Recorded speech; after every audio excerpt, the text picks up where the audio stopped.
Shama harka fuudhee hordoftoota akkam jirtu nagaa keessanii anis nagaa kootii galatti rabbi har'as immoo viidiyoo tokko qabadhee isinii dhufeera. Innis maal yoo jenne hiibbuudha. Akkuma beektan ani hibboo mammaaksa oduu durii waan akkanaa kana viidiyoo kiyyee jala deemtanii yoo ilaaltu waan akkanaati kan ani hojjedhu. Har'a immoo walitti deebinee isinirraa baduu qophummoo dhiifama isin gaafachaa baay'een isinirraa ture. Warroonni na gaafachaa turtanillee guddaa galatoomaa isiniin jedha. Har'a immoo hibboo wal gaafanne namni kamiyyuu deebisuu qaba jedhee yaada. Wanti isiniin galle immoo yoo jiraate karaa dhuunfaatiinis yoo barbaaddan lakkoofsa bilbilaallee isiniin maxxansa bilbiltanii na gaafachuu dandeessu. Wanti isiniin galle yoo jiraate jechuudha asirratti kanarratti jechuudha hibboo irratti mammaaksa yeroo hedduu oduu durii fa'aa baay'ee yeroo baay'ee nan daddabarsan ture. Kanaaf wanti isiniin galle yoo jiraate wanti jalatti yaada keessan barreessaa isiniin deebisaa. Warroonni immoo dhuunfaadhaanis na gaafachuu barbaaddan na gaafachuu mirga qabdu isiniin jedha. Warri immoo maatii koo hin taane kottaa maatii kootti dabalamaa waan baay'ee asirraa hubattu hin isiniin jedha. Amma gara hibbichaatti deebina gaa. Hibboo hibiib jedhama mitiire dura jechuudha. Intalli tokko nyaara haaddatte yoo jedhani maal jechuudha? Intalli tokko nyaara haaddatte biyya keenyatti abboonni yeroo baay'ee yoo intala tokko maal irratti argan intalli sun nyaara haaddatte jedhan. Garuu abboonni keenya yeroo baay'ee waan mammaaksa kanaa galgala fa'aa taa'anii hin haasa'u waan akkanaa kana. Namoonni maatii keessanirraa baay'ee hubattu waa baay'ee argattu waa'ee hibboo kanneen jedhee yaada.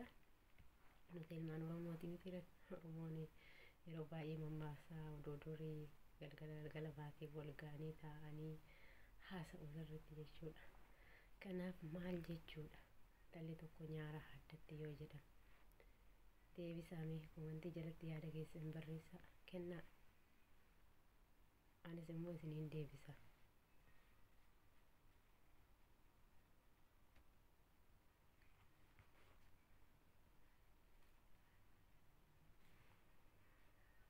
Deebisaa kaa namni komantii jalatti deebisu hin jiru yaalame. Intalli tokko nyaara haaddatte yoo jedhan maal jechuudha? Yaalaa.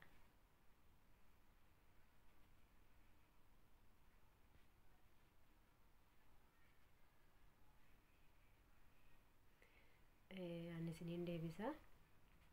Safuun qabdu jedhani. Intalli tokko nyaara haaddatte yoo jedhan safuun qabdu jedhu. Hin qaanfattu sin jedhama. Hin qaanfattu sin jedhama. Safuun qabdu jedhama deebiin isaa.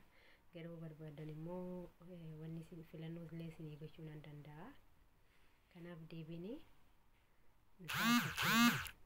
hin saalfattuudha. Intalli tokko nyaara abbummaa argite wajjin yookaan immoo yoo namni waa dubbates yookaan abbummaa argite bakka nama faana deemteetis abbummaa argite karaa irratti haasofsiisuu dandeessi. Yaani haala waan baay'ee dhafeettu. Kanaaf intala san intallee takka nyaara haaddatte yoo jedhan safuun qabduudha. Saalfattu. Kanaaf akkas jedhama.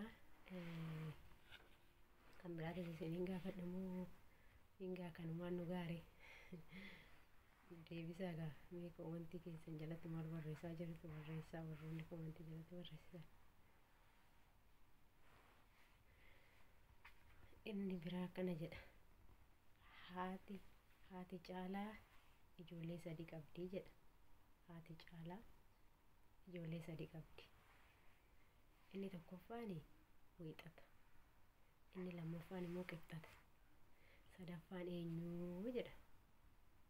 Isinii galee irra isinii deebisu mana irra isinii deebi'a jechuudha. Haati caalaa ijoollee sadii qabdi. Haati caalaa ijoollee sadii qabdi. Isinii gala miti? Inni tokkoffaan mucaan inni tokkoffaan jechuudha. Wiixata. Inni lammaffaan qixxata. sadaffaan eenyu deebisaa. Gaafiin tun salphaadha yaada garuu namoonni kamiyyuu deebisuu dandeessu hin jedha. Mee yaalame yaala gaafii tana sirriitti salphaadha.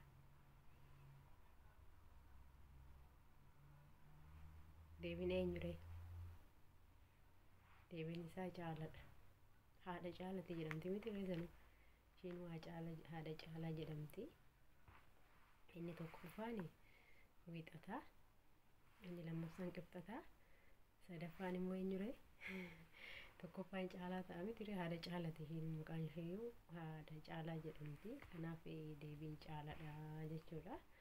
Har'aa fi asuma irratti nu gahaa natti fakkaatee viidiyoolee isin irratti hin dheeressu. Yeroo biraa viidiyoo biraatiin walitti deebinaa. Oduu durii, mammaaksa, baacoo waan adda addaatiin walitti ijoollee tapha ijoollee qoosaa waan akkasii kana walitti deebina. Yeroo biraa nagaa keessanaa jiraadha. Nagaa keessanaaf ta'an isiniin jedha. Jabaadhaa. Chaawu chaawu.